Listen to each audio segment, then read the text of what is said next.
वफा की राह में आशिक की ईद होती है, इसी मनाओ है मेरे हिंदुस्तान वालों। माननीय प्रधानमंत्री राजा बाबू की सरकार में हिंदुस्तान की अर्थव्यवस्था शहीद होती है। ये सरकार से हटेगा ना, उस दिन हिंदुस्तान के दोनों हाथ में कटोरा होगा भीख मांगने के लिए। अगर फर्जी सर्टिफिकेट इन्होंने बनवाया है तो बनाने वाले अधिकारी और कर्मचारियों को क्यों नहीं दंडित किया जाता है?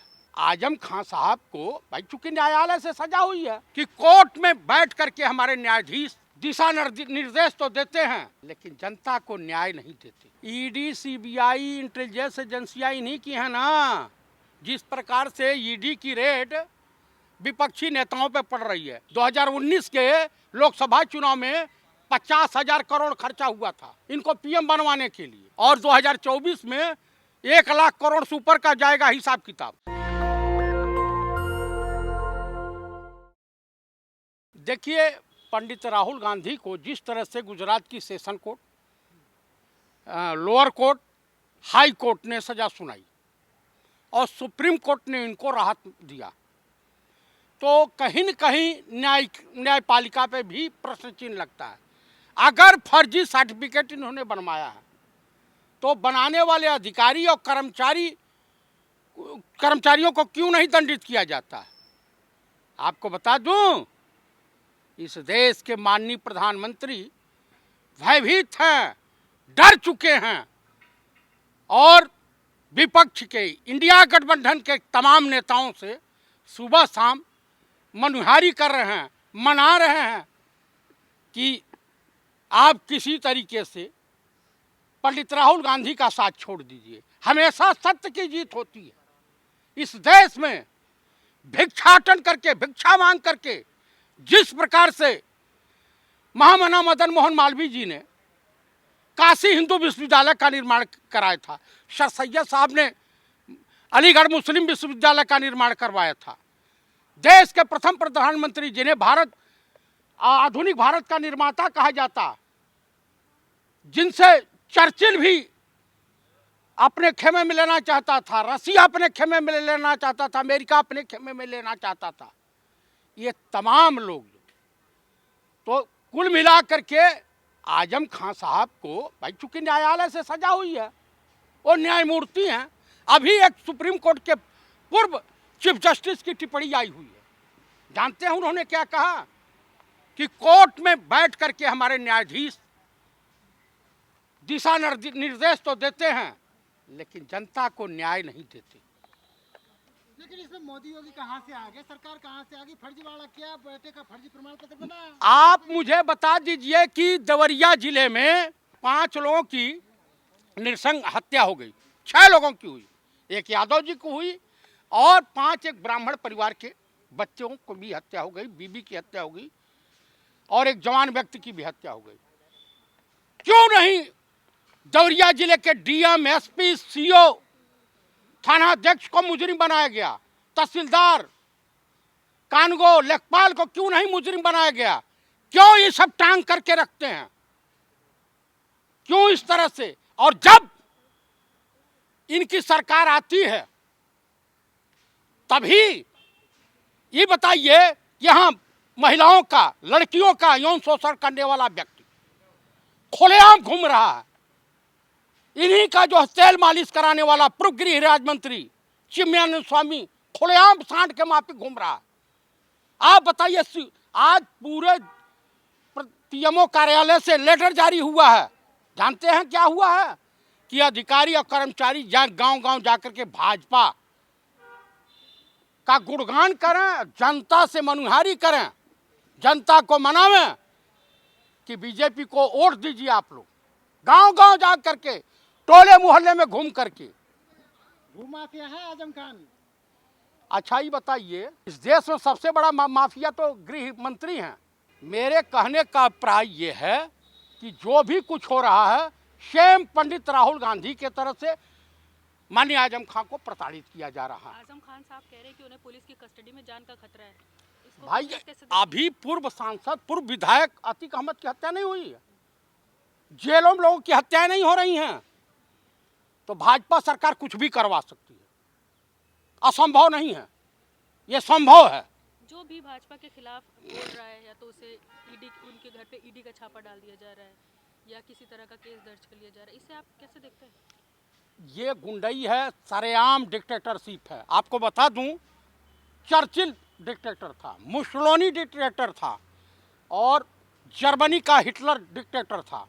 और डिक्टेटरों की स्थिति जानती हैं क्या हुआ? बेमौत मारे गए। हिटलर को आत्महत्या करनी पड़ी। चर्चिल जब चुनाव में गया तो जनता ने उसकी जमानत जब्त करा दी। अब हम उस देश के नागरिक हैं, हमारा सनातन धर्म है और सनातन धर्म में ने तो वो चीज़ देखी है, महाभारत से बड़ा युद्ध इस देश में, इस पूरी दुनिया पर, पृथ्वी पर नहीं हुआ, जहाँ पर करोड़ों लोग मर गए। एटॉमी आणविक बमों का इस्तेमाल हुआ। लड़ाई, युद्ध, झगड़ा अच्छा नहीं होता। राम राज है, आपराधिक बीजेपी का हक है ना, सनातन धर्म पे, हिंदू धर्म पे तो सिर्फ उनके BJP बाप का हक है। ठेकेदार हैं इसके। मोहन भागवत है ठेकेदार सनातन धर्म के। हमारे धर्म गुरु हैं, हमारे धर्म गुरु आज जगत गुरु शंकराचार्य हैं। ये नहीं होता। हम तो नफरत के बाजार में मोहब्बत की दुकान खोलने वाले लोग हैं। उत्तर प्रदेश में राम राज है, अपराधी प्रदेश छोड़ के भाग गए हैं। हाँ, बाग एकदम। देवरिया में जो हुआ, अतीक के साथ जो हुआ, तमाम जो विपक्षी नेता मारे जा रहे हैं, तड़पाए जा रहे हैं, पीड़ित किए जा रहे हैं, प्रताड़ित किए जा रहे हैं। माफियाओं को मारा जा रहा है। अच्छा ही बताइए, हाँ। ब्रिजभूषण माफिया नहीं है? सांसद है वो। अच्छा, वो सांसद है तो इसलिए उसको किनारे रख दिया जाए? हाँ, अरे वाह, चिन्मयानंद स्वामी माफिया नहीं है? उससे बड़ा बलात्कारी कौन है जी? आप बताइए। कोर्ट नहीं सिद्ध कर पाई ना, आजम खान पे तो कोर्ट सिद्ध कर दिए ना, फर्जी किया। भैया, जब न्यायालय पे, जुडिशरी पे आप प्रेशर बना करके करोगे तो यही होगा ना। मोदी जी कह रहे संविधान से देश चलेगा, ऐसे थोड़ी चलेगा। मोदी जी कह रहे हैं तो उनके संविधान से चलेगा क्या? जो आरएसएस का संविधान है उससे देश चलेगा? आरएसएस का संविधान कब बन गया? देश में एक ही संविधान है। अच्छा, एक ही संविधान है? हाँ, इनकी भी हालत जानते हैं क्या होगी? चर्चिल और मुसोलिनी जैसी होगी। तीसरी बार आ रहे, करे झंडा फहराएंगे लाल किला से, कोई नहीं है टक्कर में। तिहाड़ जेल में भी झंडा फहराने की जगह है, वहीं फहराते मिलेंगे। कौन भेजेगा तिहाड़ जेल? कौन भेजेगा? इसी देश का न्यायालय भेजेगा। एक कहानी सुना देता हूँ, आपको नहीं मालूम कि वफा की राह में आशिक की ईद होती है। वफा की राह में आशिक की ईद होती है। खुशी मनाओ ऐ मेरे हिंदुस्तान वालों। माननीय प्रधानमंत्री राजा बाबू की सरकार में हिंदुस्तान की अर्थव्यवस्था शहीद होती है। जिस दिन ये सरकार से हटेगा ना, उस दिन हिंदुस्तान के दोनों हाथ में कटोरा होगा भीख मांगने के लिए। आजम खान आरोप लगा रहे हैं अदालत में, अभी फैसला हुआ, इंसाफ नहीं हुआ। फैसला हुआ और इंसाफ नहीं हुआ। इंसाफ और फैसला, ये क्या दो शब्द हैं? किस डिक्शनरी से आप निकाले हैं? आजम खान बोल रहे हैं। आजम खान साहब बोल रहे हैं कि भाई लोअर कोर्ट से हुआ है उनको सजा, सेशन कोर्ट में जाएंगे, हाई कोर्ट जाएंगे, सुप्रीम कोर्ट जाएंगे, कहीं तो न्याय मिलेगा। यूनिवर्सिटी खोलना, स्कूल खोलना गुनाह है क्या? सरकारी पैसे को प्राइवेट यूनिवर्सिटी में कैसे लगा सकते? किसने कहा? किसने कहा सरकारी पैसे? मोहन भागवत का जो आरएसएस का फंडिंग कहाँ से होती है? आपको पता है? इलेक्ट्रोल बॉन्ड 9,900 कुछ रुपया मिला इलेक्ट्रोल बॉन्ड, जिसमें 5,285 करोड़ 87 करोड़ बीजेपी को मिला। जो उद्योगपति चंदा देते हैं उस पर कोई पूछताछ नहीं कर सकता। स्टेट बैंक में जाइए, बैंकों में जाइए, डीडी बनवाइए, दे दीजिए। आप उसे नहीं कहते जब सरकारी यूनिवर्सिटी में सरकारी पैसा इस्तेमाल होता है और मंत्री रहते हुए खुद उसमें सरकारी पैसा लगाया जाता है, तमाम अधिकारियों को शामिल किया जाता है उसमें। ईडी, सीबीआई, इंटेलिजेंस एजेंसियां इन्हीं की हैं ना। जिस प्रकार से ईडी की रेड विपक्षी नेताओं पे पड़ रही है, राजस्थान में आज पड़ी है। राजस्थान के प्रदेश अध्यक्ष डोडासा के वहाँ, और नोटिस जारी हुई है मुख्यमंत्री के बेटे को भी। क्या कभी जयशाह को नोटिस जारी हुई है या ब्रिजभूषण के दामाद को नोटिस जारी हुई है? आप बताइए, भाजपाई नेताओं को कहीं नोटिस जारी होती है? मोदी जी कह रहे भ्रष्टाचारी को बख्शा नहीं जाएगा। उनसे बड़ा भ्रष्टाचारी कौन है? वो जो 32,000 करोड़ है ना, 32,000 करोड़, वो जानते हैं किसका है? मोदी जी का है। 2019 के लोकसभा चुनाव में 50,000 करोड़ खर्चा हुआ था इनको पीएम बनवाने के लिए, और 2024 में 1 लाख करोड़ से ऊपर का जाएगा हिसाब किताब। देश के लिए घर परिवार छोड़ दिया, आप कह रहे थे। हाँ, मानो ये स्वामी विवेकानंद थे, नेताजी सुभाष चंद्र बोस थे। ये आदमी जिस थाली में खाता उसी में सुराख कर देता लेकिन है। मोदी जी को हराने के लिए सारी पार्टी एकजुट हो गई, यानी आप लोग मान रहे हैं कि वो बहुत पावरफुल हैं? बिल्कुल पावरफुल नहीं है, सरकारी एजेंसियों का दुरुपयोग करते हैं। इस देश में तमाम चाटुकार अफसर हैं, IAS IPS, जो इनके लिए लाइजनिंग दलाली कर रहे हैं। श्रीमती इंदिरा गांधी को हराने के लिए हिंदुस्तान की तमाम पार्टियां इकट्ठी हो गई थी, जानती है? 1977 में 75 में इंदिरा जी चुनाव हार गई थी ना। उनके चरणों की धूल के बराबर नहीं है। उतना बड़ा कलेजा पंडित नेहरू की बेटी के ही पास था, हिंदुस्तान या पृथ्वी पर किसी के पास था नहीं।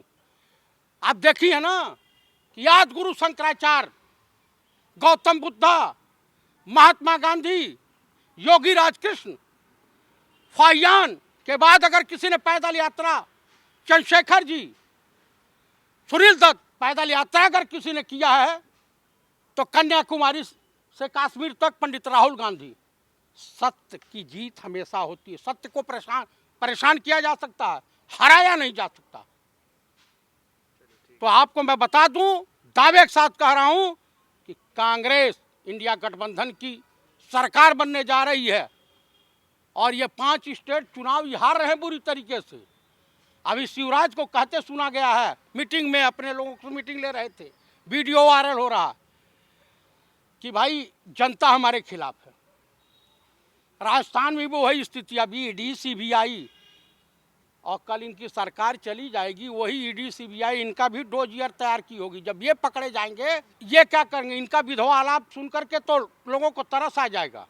नेशनल दस्तक की आपसे गुजारिश है कि अगर इसको बचाना चाहते हैं तो नेशनल दस्तक को सब्सक्राइब करने के लिए रेड कलर के सब्सक्राइब बटन को दबाएं, फिर बेल आइकन की घंटी दबाएं। नेशनल दस्तक को बचाने के लिए बहुत जरूरी है कि हर खबर को शेयर करें, लाइक करें, कमेंट जरूर करें।